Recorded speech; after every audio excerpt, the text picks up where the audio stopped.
Welcome back to our program here on Inside Bicol. And my guest for tonight is Dr. Jaime Del Yaco, Doctor of Metabolic Medicine. Our topic for tonight is about natural healing. And a lot of people say that natural healing heals faster and better than synthetic drugs. And I'm sure that we're learning a lot here from our discussion. Dr. Padagos sa itong pag-uruleta tungkol sa mga cure for dengue. Ano pang ibang Ini po, yan dahon kang tapayas. kapayas? Ang nahiling ko, kasi Director General ako sa Department of Health, itong mga processing plants kan department, na-under sa ko. Ako nagpapadalagan sa inda. Pag duman ko sa Davao, duman sa processing plant may duman, at that time, si bantog na natural healing for dengue was tawa-tawa. Tawa-tawa, yes, I've heard Pero about po, controversial na maray. Mayroon na mararahay sa tawa, mayroon din nararahay. At that time in Davao, one university was doing clinical trials on tawa-tawa. And the results were inconclusive, which means mayroon na nararahay, mayroon din nararahay. So sabi ko naman sa pharmacist na the head of the processing plant, anong itsura kang tawa-tawa? Ay, nga kami dyan, tanong sa may, dyan sa front door. Sabi ko, talimos ako. So, when I saw it, I muscle tested it, and I said, this plant will kill the dengue virus. Ang nagbalik sa ko, dae. It will not. Ha? Inulit ko. Talagang dae. Inulit ko pa, katulong beses. Talagang dae. Pero sa kataid kito, igwang tapayas. Okay. So I held the leaf. Sabi ko, this papaya leaf will kill the dengue virus. Ang nagbalik sa ko, iyo. Ha? Ano? Inulit ko garay. Iyo manggaray. Okay. Tunong beses, iyo. Pagpuli ko, sinabi ko naman sa mga tulong ko sa harong. Okay. Sabi ko, magkuha ka mong sarong papayang dahon dyan sa papaya trees sa garden. I-dry them up, powder it, put it into capsules. So now I have papaya capsules. All I needed to do was have a dengue patient. Luckily, the next day, itong hardinero me got dengue.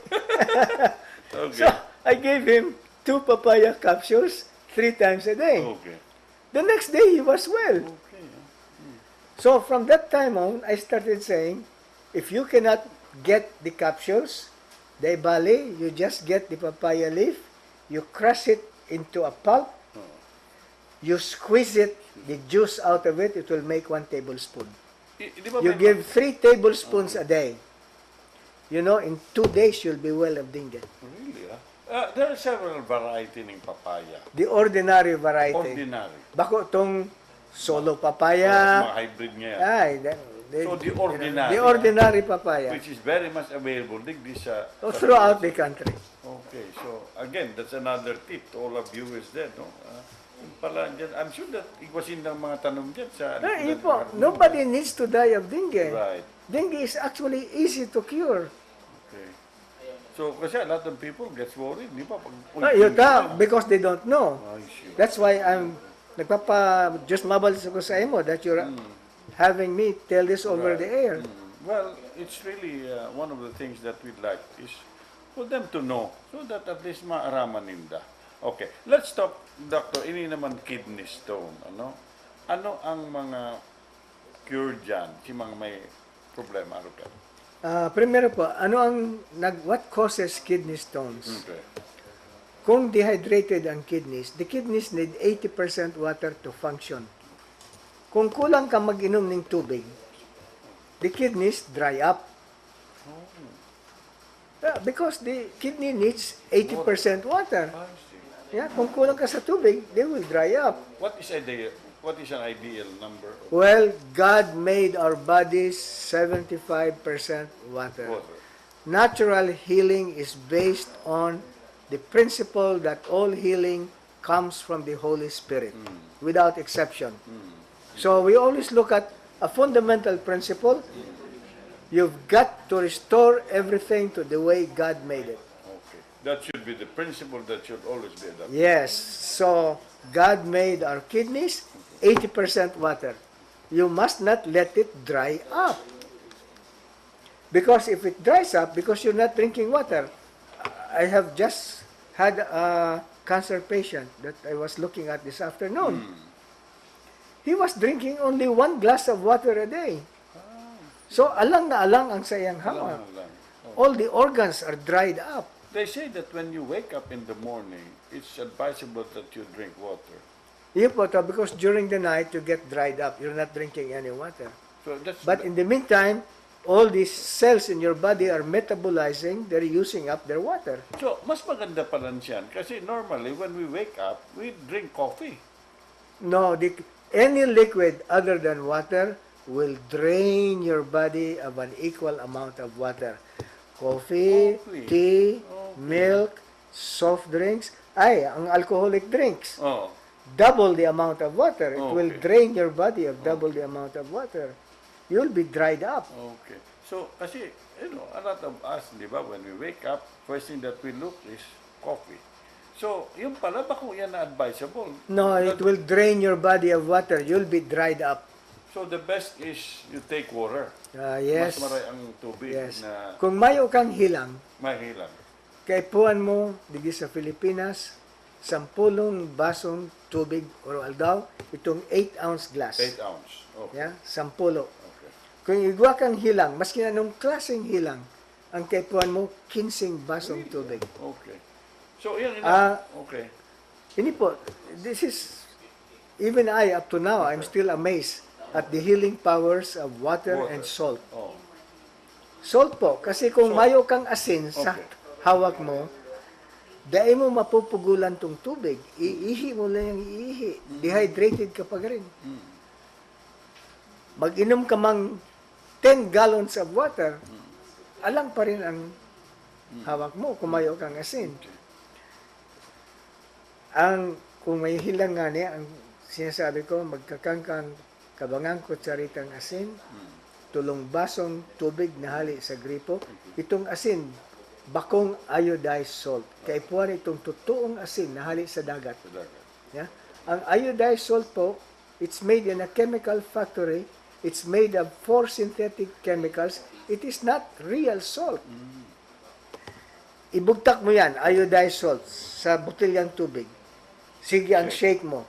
Oro aldaw, sarong taon. Pagkatapos ng sarong taon, yaon pa yan dyan. Di pa yan natutunaw. Di yan matutunaw sa hawak mo. Magkakigwa kang high blood. Magkakigwa kang kidney stones. Ngunyan po, kung alang sa imong kidneys, kulang sa tubig, it cannot extract, it cannot flush out the sediments extracted from the blood. And the sediments keep building up and they become stones. Okay. So, things that I'm learning here is that yung water is very important. Sabi nga ni, water therapy nga yan. Ang iba nagsasabi po kaya. Yeah, but I don't want to call what I'm doing water therapy because the water therapists say that you should drink 6 glasses of water upon waking up. Pero po, I have found if you drink more than 3 glasses of water at one time, it will bring down your blood pressure so low you'll feel dizzy and weak. Do not drink more than 3 glasses at a single time. Okay. So, dahan-dahan lang. Wala. Dahil mo pag bigla o nagulping inumun mo. And if you are ill of anything, you take 1/2 teaspoon of salt, 3 8-ounce glasses of tap water every 3 hours, 5 times a day. Kung may asthma ka, at the end of the day, the asthma will be gone. Kung may allergies ka, magatol na maray, with just the very first half teaspoon and 3 glasses of water, mayo na yung gatol. Okay. Let's talk about allergy because a lot of us would experience that. Ang sabi nga ni, when ngayon, may allergy ka because dahil niya sa dust, mga alog kang mga pollens, ano yung pen mo dyan? Oh, that's true. But why do you have allergies to dust? Why do you have allergies to pollens? Because you have a lot of histamines in the body. Okay. Kaya po kung may allergy ka, you go to a conventional doctor, Oh, he gives you antihistamines. Right. Yeah? Claritin, mga alog Yeah. yan. asthma, Okay. antihistaminic oral spray. Okay. Oh. But the big question, taano tagulpikan histamines? Mm. You must go to the root cause. Mm. Gulpikang histamines ninhuli taalang ang hawak mo. Kung the water content drops below 75%, especially if it goes down, way down, the body produces a lot of histamines to constrict the cells, to prevent them from losing water further. Kasi po, if the water drops to zero, the body dies in 4 days. Okay. So when you have a lot of histamines, you become allergic. Oh. To some people to shellfish, some people to chicken, some people to dust, some people to whatever. Right. But if you don't have a lot of histamines, if you have only the normal quantity, you will not be allergic. So if you're allergic, and I have seen it happen, like this one woman Okay. came, 26 years old. Okay. She had asthma attacks every day. She had urticaria all over her body. Urticaria is an allergy all over her body. She had been to 11 different doctors, 11 different prescriptions, and still asthma attacks every day and urticaria all over her body. The 12th doctor happened to be a good friend of mine. So he said, I will just give you another prescription. You already have 11. Why don't you see my good friend? He's a good quack. Okay. Kasi po, if you don't use pharmaceutical drugs, you are called a quack. Really? Yeah, alam mo, that's another thing I'd like to discuss with you. No? Because there are some doctors who look differently when you talk about natural healing. Ganun ba iba man ang pag-iling ninda? No po, they look down. They look down Yeah. on natural healing. They always say it's not the scientific way of treating a patient. Anong kwento mo dyan? Well, let me tell you this. They consider scientific the randomized double-blind placebo-controlled test, which they use as the gold standard for drugs or for anything that they use for healing. But they never tell people, or maybe they themselves do not know, that the drugs that pass that gold standard and gets into the marketplace, 50% are later recalled from the marketplace for being harmful to human life. 50%? 50%. Ano yan? 50-50. Chamba-chamba. And that's supposed to be scientific. Right. I was invited to attend the 7th year anniversary of the Philippine National Institute of Health sa UP College of Medicine. So there I was. One of the featured speakers was a top executive of Pfizer, Okay. the biggest drug company in the world, Right. and the makers of Lipitor, the Lipitor. biggest drug selling, Right. the largest. Most of the people Yeah. na may... It's the largest Lipitor. selling drug in the Okay. world. So this featured speaker, top executive of Pfizer, was saying, in Pfizer we employ 12,000 scientists, all PhDs. And the only job that they do is to develop effective and safe drugs. He said, let me give you an example. It took us 9 years to develop Bextra, a painkiller, at the cost of $800 million. And it doesn't include yet the $800 million cost of the so-called randomized double-blind placebo-controlled test. Okay. So she was very proud. She was telling people that. We employ scientists. So it took us 9 years of scientific development to do this. 1 month later, I read in the newspapers that Bextra had been withdrawn from the marketplace for being harmful to human life. Where is the science? Right. Okay. What happened to all those scientists? You know, if you look at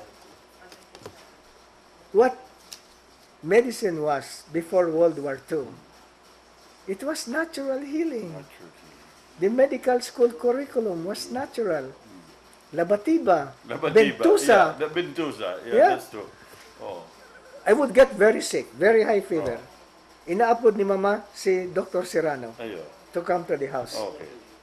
Pag-abot ni Dr. Serrano, ang primerong sinasabi niya, stick out your tongue. Ayo. Okay. Ha? I remember that. Oh. Ah.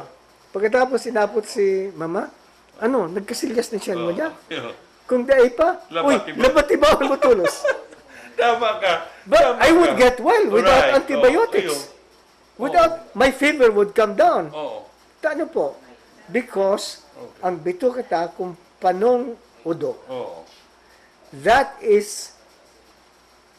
goes into the bloodstream. The blood circulates every 20 to 30 seconds and picks up all that filth and spreads it everywhere. Okay. Di magkakahilang ka. Tama.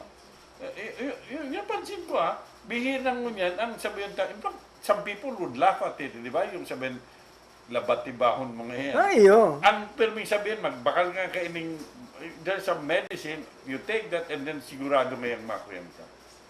Di ba? Yan ang mga, when we know that before, it was very effective, mga, almost all na mga aki, nagkwenta yan. Yeah, pero may yung commission yan. Mm. That's why but the drugs gave a commission. So that's the business side of it. Yeah. Okay, we will again pause for a while. When we return, padagos niya sa mga